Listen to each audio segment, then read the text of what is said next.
Well, folks, the No Kings rally on October 18th will go down as one of the most spectacular flops in recent political history.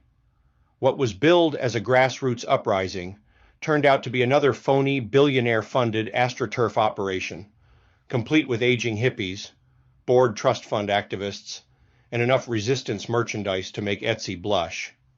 You can't make this stuff up. When the right gathers to protest, when real Americans show up, you don't see hundreds of millions of dollars changing hands. You don't see corporate sponsorship decks or billionaire backers cutting checks. You see families, veterans, small business owners, people with skin in the game and a love for their country. But the No Kings crew? That's another story. According to a brilliant breakdown at Zero Hedge, this so-called grassroots effort is being bankrolled by the same class of elite billionaires they pretend to despise. You've got hedge fund money, Silicon Valley money, and foreign NGO money all swirling together like some woke soup of hypocrisy. These are the same people who cry about inequality while flying private jets to climate summits. The same people who rage against the rich while cashing checks from the world's most powerful foundations. So yeah, maybe it's time to start asking, what kind of money laundering is really going on here?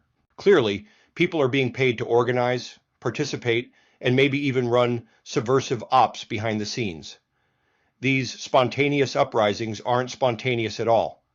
No, they're rehearsed, choreographed, and funded to the tune of 9 figures. And after all that cash and hype for No Kings, they still royally flopped. Real America didn't show up because real America doesn't believe the nonsense. They see through the playbook. It's the same one used in every color revolution around the world.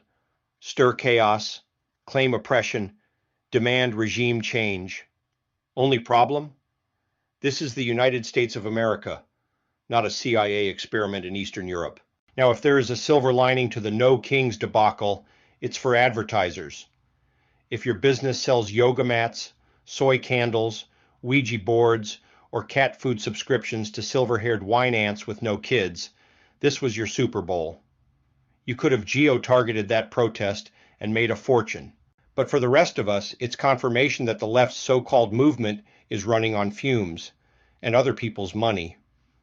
The No Kings rally was supposed to be their big moment. Instead, it became a giant meme. And here's the best part. Voter registration numbers don't lie.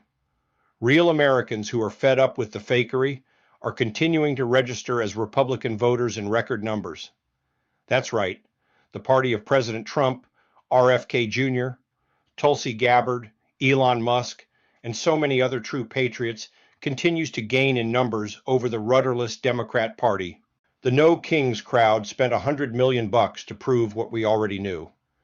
You can't buy a revolution against a movement powered by truth, patriotism, and faith. I'm 4G Dave, reminding you that in the land of the free, we don't need kings. We've got we the people.